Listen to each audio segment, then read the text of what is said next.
Okay, as in go? Sorry, 1 second. Forktales, a podcast that feeds the food and beverage world. Oh, awesome.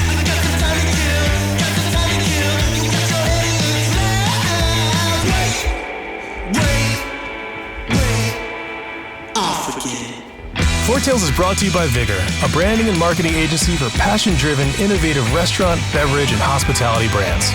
Learn more at vigorbranding.com. If you love what we're serving up, please give Forktales a 5-star review on your podcast service of choice. Think of it as a tip for good service.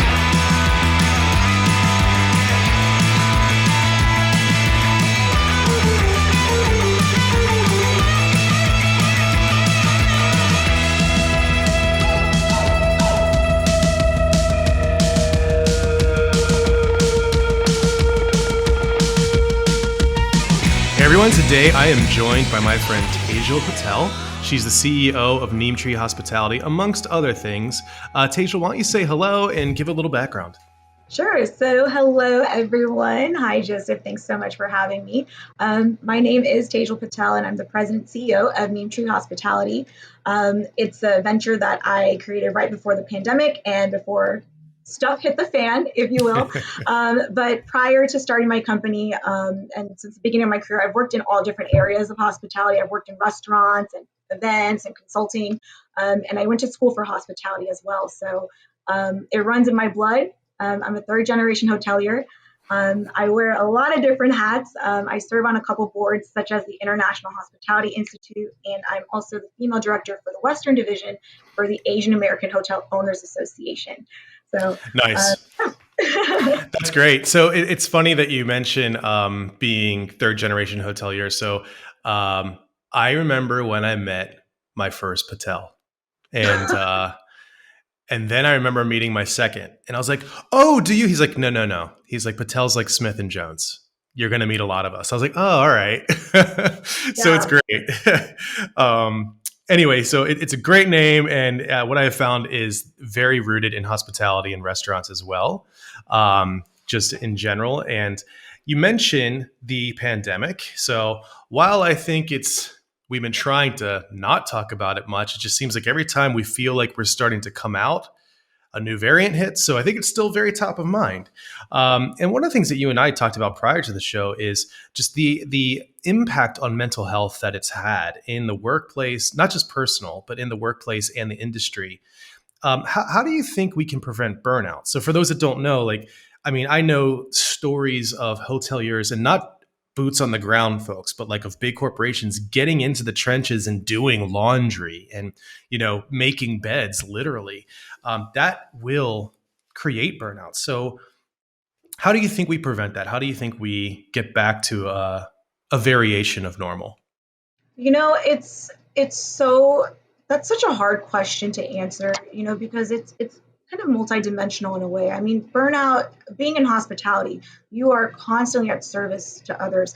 And no matter what's going on in your life, you got to put on a face and give the best service that you can, So there's a lot that you're kind of pushing down emotionally, right? Mm-hmm. And so I think that the number one way to really just try and avoid burnout in the workplace is to actually talk about it.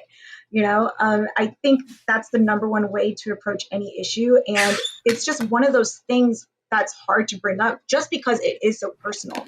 I think that if we created a little bit more empathy within our workplace culture, then maybe we can kind of make those steps into preventing burnout for the future. Yeah, and it's really difficult too when you're looking at your team.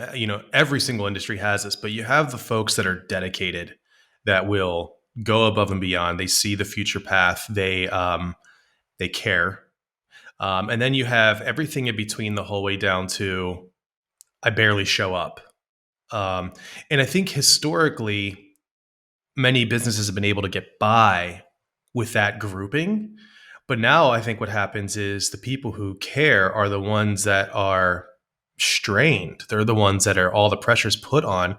The people who are just barely showing up actually literally aren't. I think they're the ones that have either quit or not come back, or a variation of. How do you foster support for those rock stars that are still in the trenches with you to ensure that they don't leave? Because I mean, the great resignation is very, very real across all the industries. So how do we prevent them from leaving? I think that, with the great resignation, which is still continuing, I mean, we really saw why people left. But it's important for us to figure out, why do people stay? And I think that if we really just hone into that piece and really kind of pull out what is driving our team members who have stuck with us, then and continue cultivating that, then that's how I think we can keep them from leaving. I think what's also important is that we create a culture, a positive culture, to where, we all have probably worn a billion different hats during the pandemic, and it's, I lost my train of thought because I just remember that I was making rooms in the middle of. I was making rooms. Flashback. It was like PTSD. Oh my god! Yeah. Oh my. Okay. Sorry, we're gonna have to probably cut that. But. No, it's fine. No, it's real.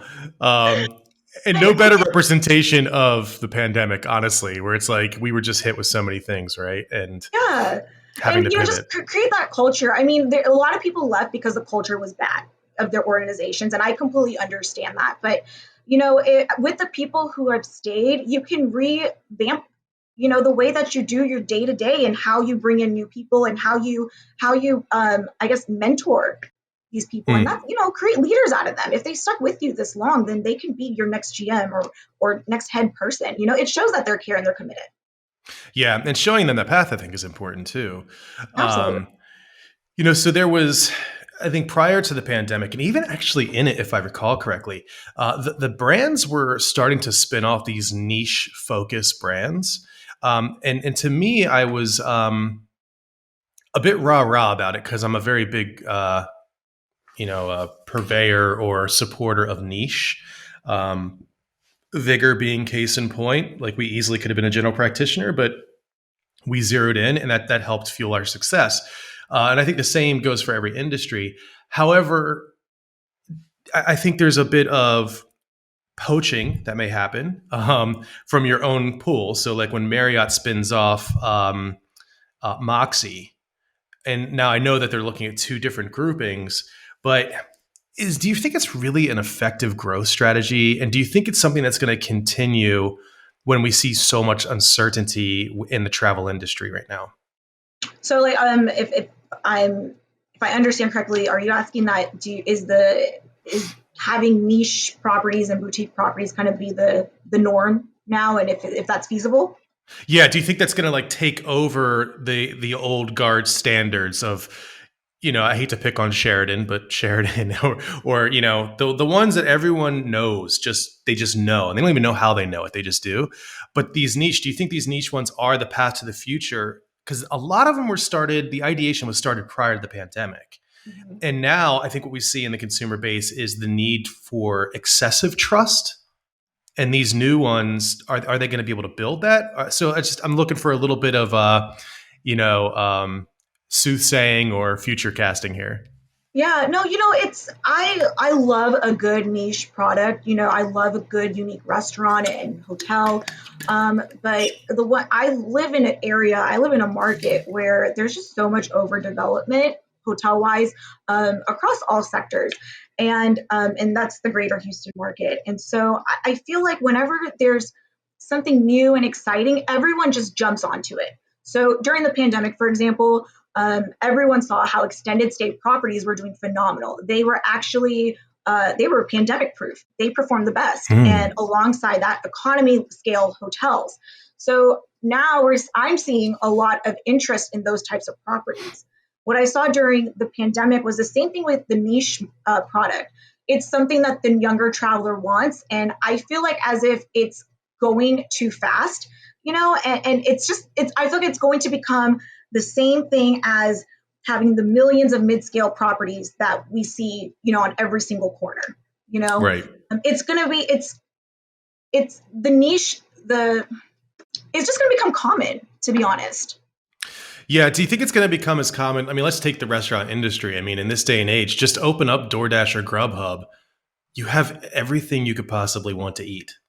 Hmm. And so do you think that is the way of the future, or do you think, meaning like luxury brands stop trying to appeal to anything less than luxury, because there are so many niches that gobbled them up. You have, for instance, Even Hotels, which focuses on the health conscious traveler. Um, you have, is it called True, Tru? I believe it's Hilton Uh-huh. launched Yeah. True. You have that one. I'm not really sure what that's for. Moxie's for the young kind of party.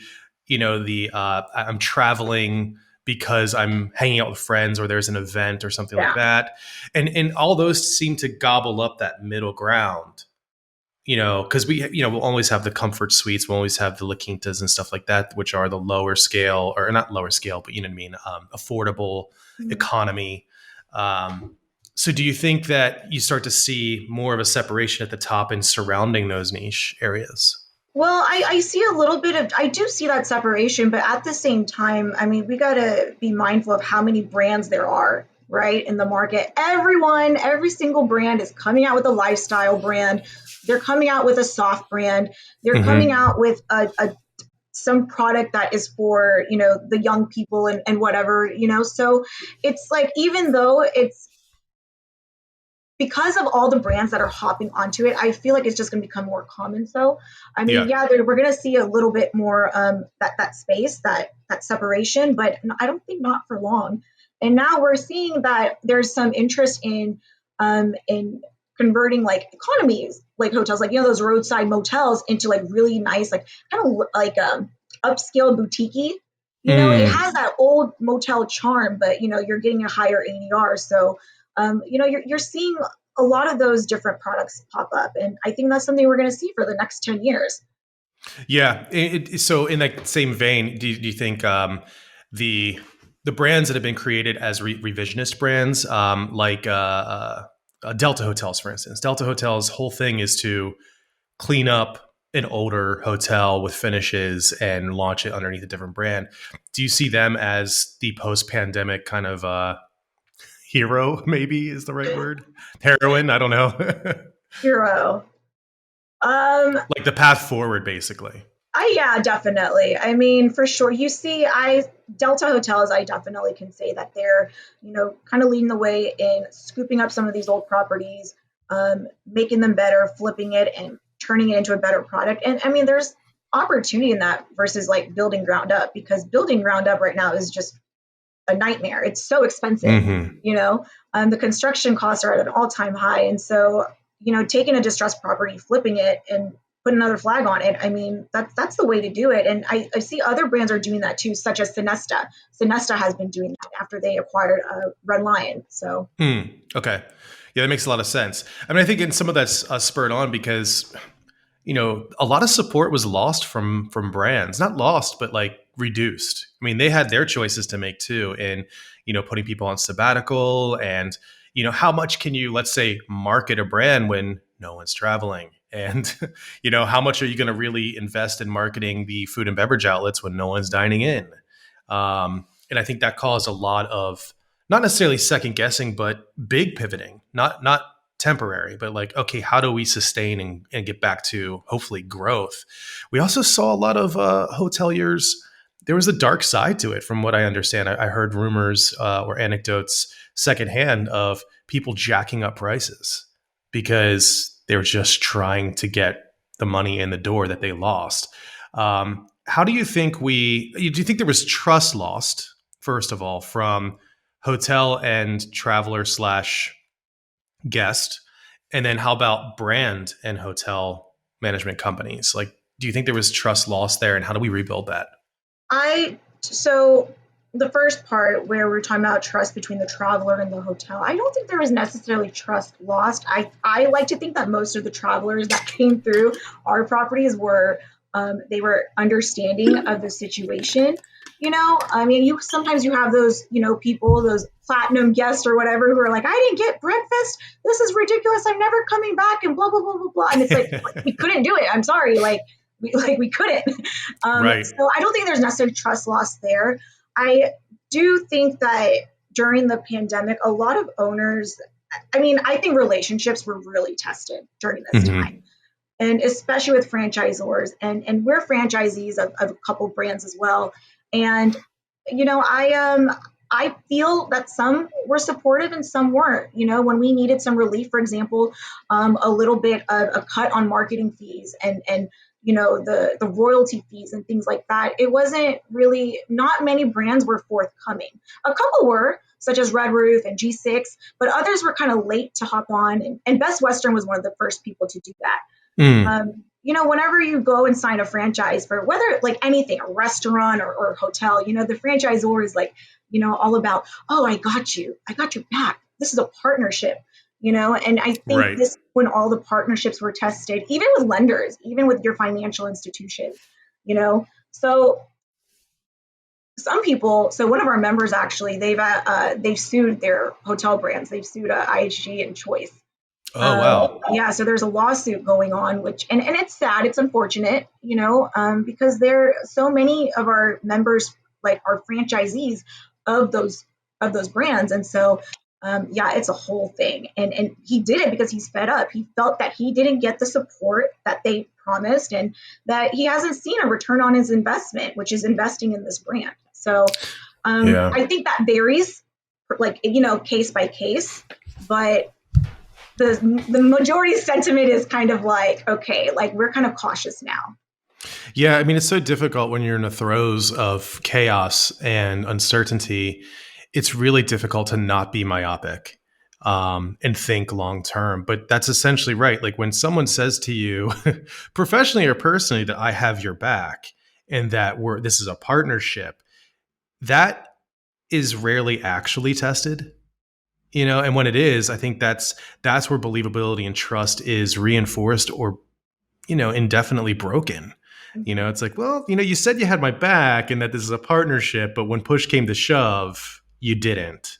Yeah. And I think maybe that's where the door starts to open to debranding and taking on a different brand. And we have so much real estate these days available still to do things like that. It is a wonder why a lot of folks choose to build, especially with the costs, Mm-hmm. and the time. I was speaking to someone who's consulting on marketing our agency, and he's like, "Okay, well, when this project going to be done?" I'm like, "It's a hotel." He's like, "Right." I was like, "Right." Like, well, I don't even think they've poured the foundation. And he's like, "Okay, but we did the work." I'm like, "Yeah, because we needed to do the work, and now we wait." Yeah. And he's like, "Okay, so when?" I'm like, 2024. Like I mean, even with like our property, I mean, like I had signed my first franchise agreement in 2019, the year end, and that's when I, filed my paperwork for the company and stuff. And then it was a waiting game. We didn't break ground until like last January, like a year ago. That's Oh, when we wow. finally broke ground, and we're working on hopefully opening in February, and we're pretty lucky that we're able to build a property at 2019 levels. Otherwise, this property would have been like, 1.5 times more. So it's, yeah. Yeah, that's crazy. And we feel it even on the lower scale too. We're going through renovation of our house, and just the costs there. Yeah, I can imagine when you start to, just look at it from a more macro lens and exponentially increase all those numbers, like how astronomical it gets. It's pretty insane. I think we've tapped on a bunch of issues that are happening. I think resilience really is the is the defining characteristic that we need to see more of from every individual involved, as well as brands, companies, and partners. And you just recently spoke on the topic of resilience at the Global Hospitality Summit. What do you think we learned from the pandemic with regards to the power of resiliency from leadership throughout the organization? My hope is that I hope we really learn like what makes our business run, like really what is the heart of hospitality, and it's a spirit. It's not really like real. A lot of people just look at hotels and restaurants as just a piece of real estate as an investment. I get it, of course. I mean, I love to make money just like the next person. But these types of properties, these assets, they don't function like any other commercial asset. There's a specific business that's going on inside, and the relationships that are being built, they're not necessarily transactional. And so your business, your at the end of the day, your ROI is based on what the people inside are doing for your customer. So I think hopefully that kind of finally, I hope that really just got drilled into some people's heads, I hope. Mm-hmm. But I also think that we have learned that we need to, diversity is important, absolutely. But there are other facets to it, such as equity and inclusion. Because Mm-hmm. diversity, you can have, we can have people that look like you and me and everyone else stand up in a room, but do they feel included in their conversations, right? How are we cultivating our people? And I think that's something that we've learned. I hope that we continue on that momentum and we continue having these conversations, because whenever things are bad, that's when we talk about it. But then when things are good, we like forget about the bad times. We Yep. forgot it. We forget about the issues. And so, yeah. Well, it's easy as it slingshots back to, I mean, as with anything, when you kink a fire hose and then let it go, it doesn't go back to normal. It goes back to exaggerated force, right? Mhm. And it's the same thing here. It's the same kind of phenomenon where it's easy to really, when you have some extra time forced upon you, to really think about what you could be doing better. And then when you unkink the hose, you're not just back into the grind, you're back into an accelerated grind. And I think one of the hardest things for leaders right now is it's very, I mean, gosh, if there was ever a metaphor, roller coaster would be it. Just when you think we've crested and we're about to come off of the pandemic, Delta hits. Just when we think we've crested and we're about to come out of that, Omicron hits. Now we can have arguments as to the, severity and the, what's a word I'm looking for? Like how we're reacting. Is it in line with the actual threat? We Yeah. could have arguments about that or discussions about it, but nevertheless, it still shakes travel. It still scares people. And especially when you start to see blockages and shutdowns of travel from other countries, the fear just gets stoked all over again. Here we thought the embers were going to burn out, but instead, boom, we have a fire again. And it's really tough to, I think, maintain resilience when you're going through that, when you don't know what literally tomorrow will bring. Are there things that you've done within your leadership and organization to at least help people along with being more resilient and becoming comfortable with the pivot? I like to,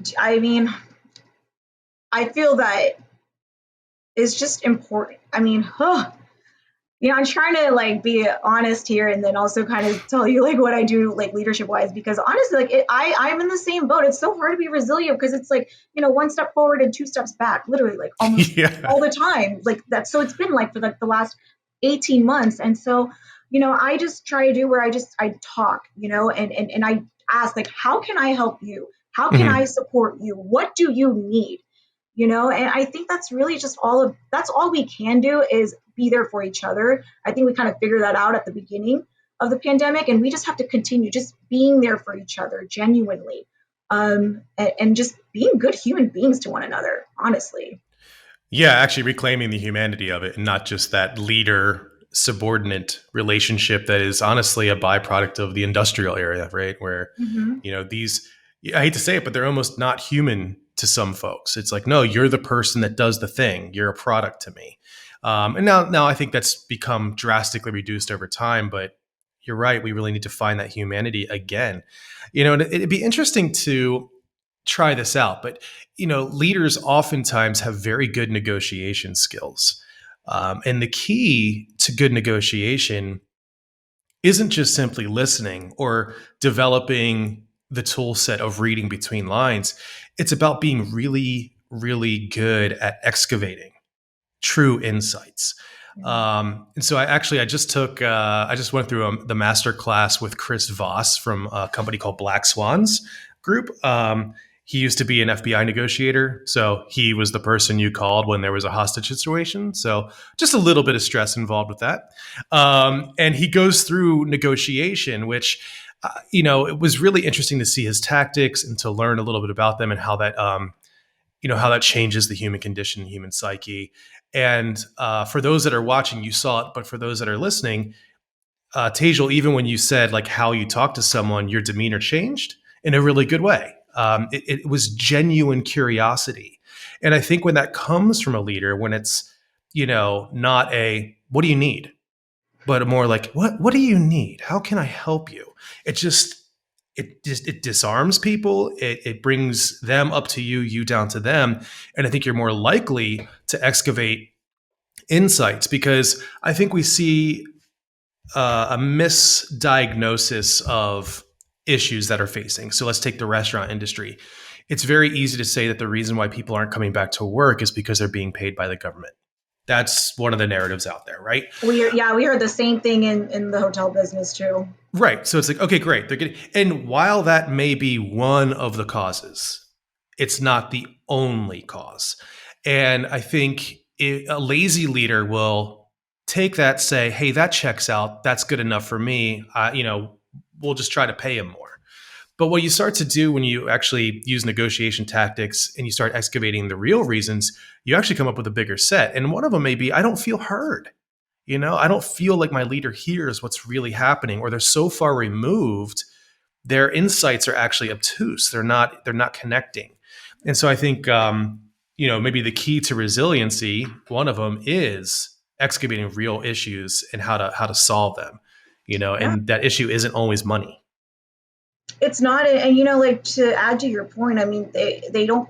I mean, maybe the problem is like as an employee, like, I don't feel heard. I don't feel supported. Like maybe there are systems here in place in this establishment which are conducive to like how I do my day to day. Like there isn't like for example, earlier when we talked about like what some of the lessons we learned from COVID-19, we learned to adopt technology. So the hotel industry has been traditionally tech averse. And now we saw a lot more like hotels implement technology.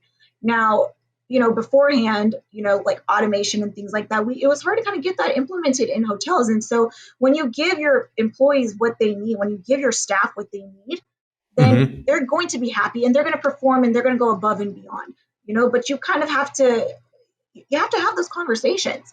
You can't just expect that, oh, like I'm saving a buck here. Oh, they'll deal with it. It's the way we've done it. No, you got to change your ways. Yeah. Yeah, and technology, there's so much great technology out there. There's more coming. Innovation is going to lead this industry forward. And that doesn't mean you have to go, I think, to the extreme. So, like in the restaurant industry, what we start to see is the adoption of the automat, like the rebuilt automat. So, I had Stratus Morfogen on a few episodes ago where he has launched Brooklyn Dumpling Shop. It actually doesn't require but maybe 4 people on staff, and that's it. And he's crushing it. They have like 600 already sold in development, which is crazy. And so to me, I'm like, that's a great idea. But if everyone goes that direction, you're gonna leave a white space open, and the white space always gets filled. It's just the way it is. So in the hotel industry, I think there's a lot of room for just streamlining. One thing in particular is just the check-in, check-out process and keys. Like, just why do I even need that?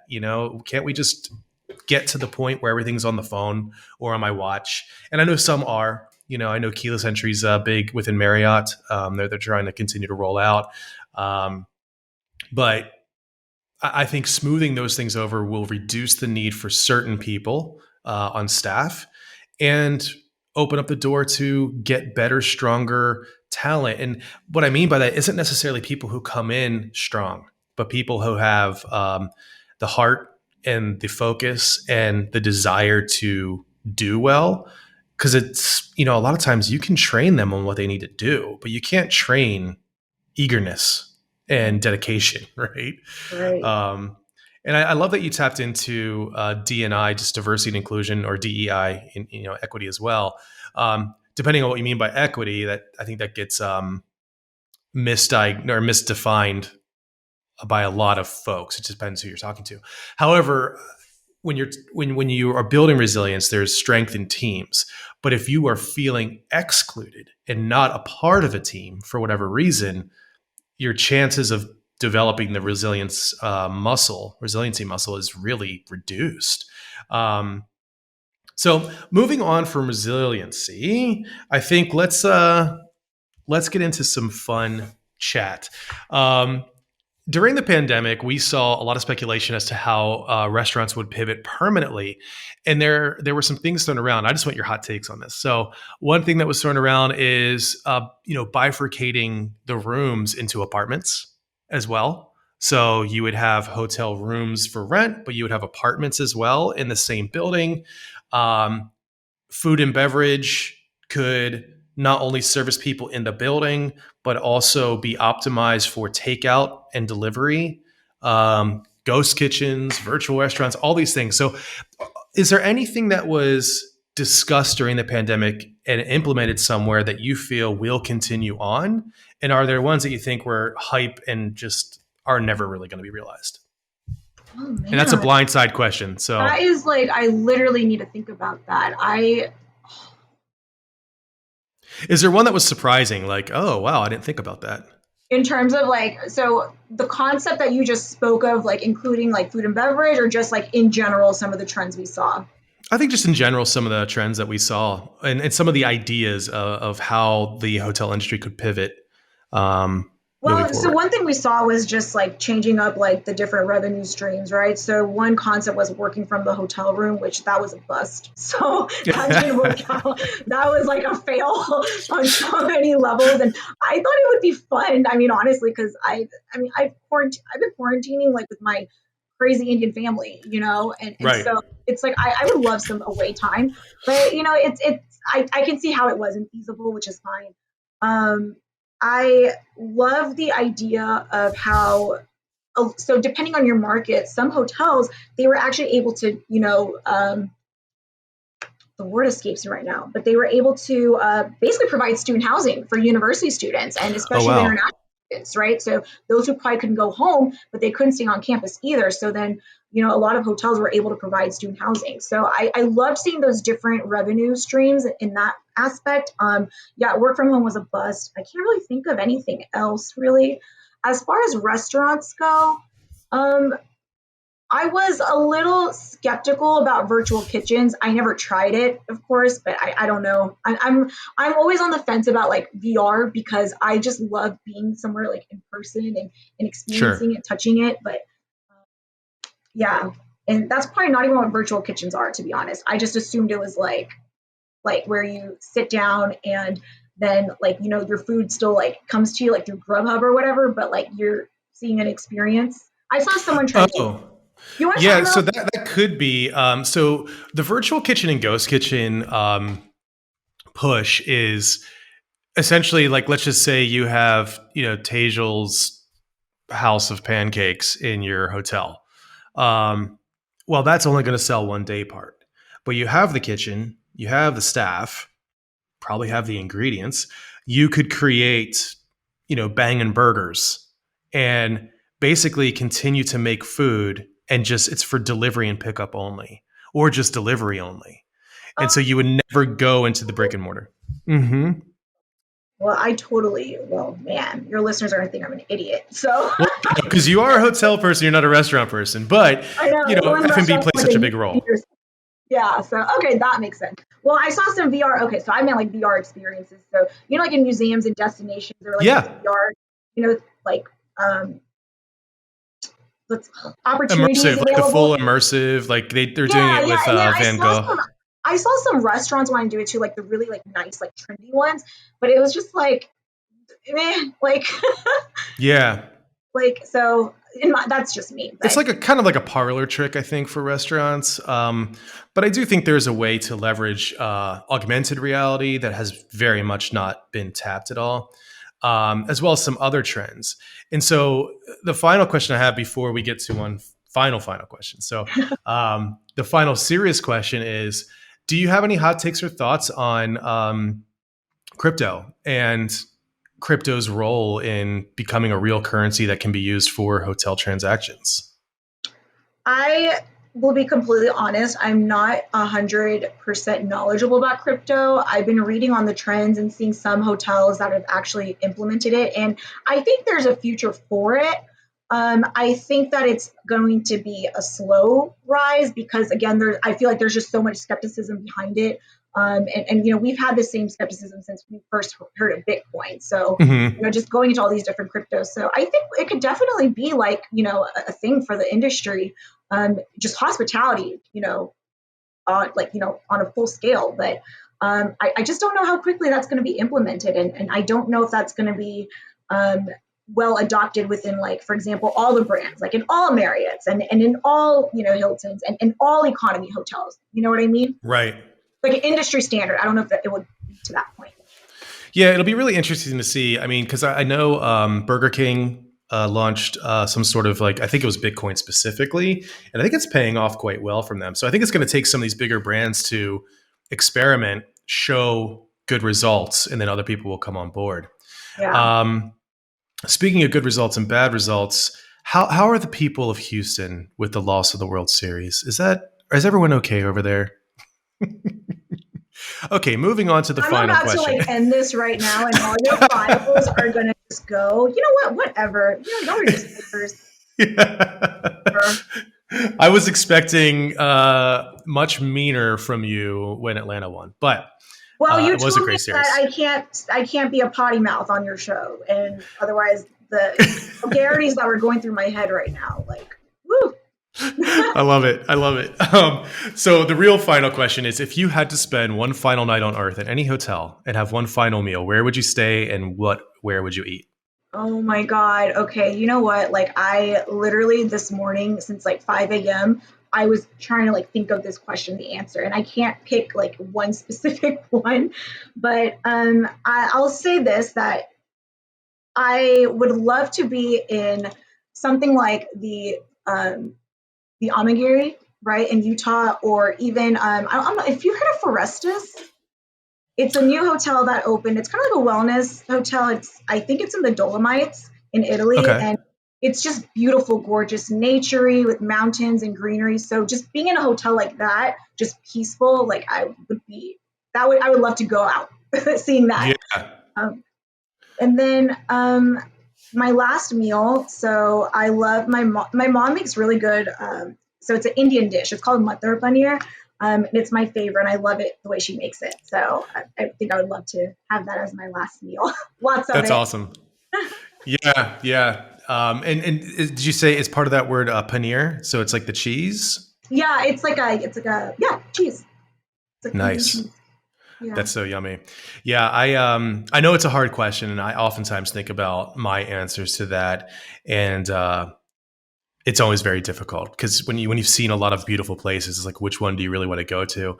And I thought about this too, but it's between a number of places, but I think it also depends on the season. So right now it is cold in Atlanta. I hate the cold so much.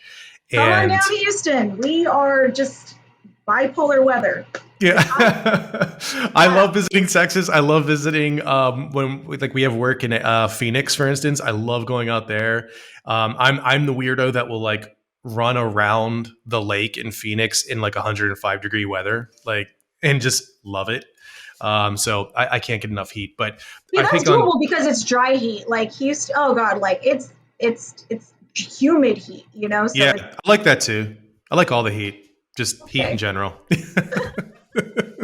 I so long as it's not cold, I'm happy. And if I'm by a body of water, it's even better because I can usually jump in it. But Yeah. yeah, so for me, I think about beach places right now, and we stayed at a place in this archipelago off the coast of Portugal.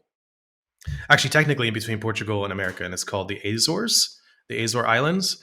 Okay. And on the main island, São Miguel, we stayed in an eco resort, and I could be there right now.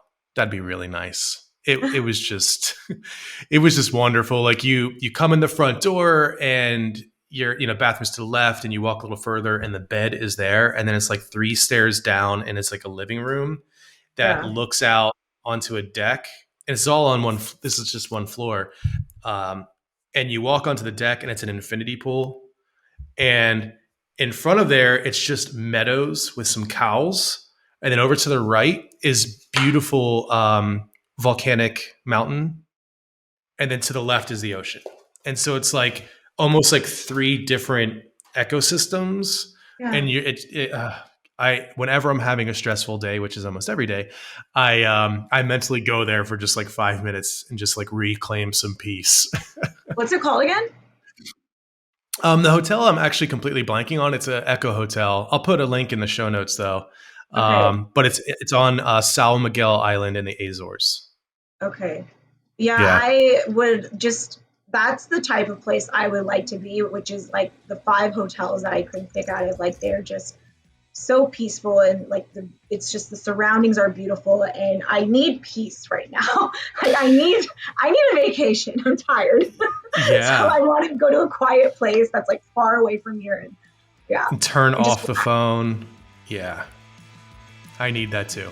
I say it almost daily to my wife. I'm like, I need a vacation.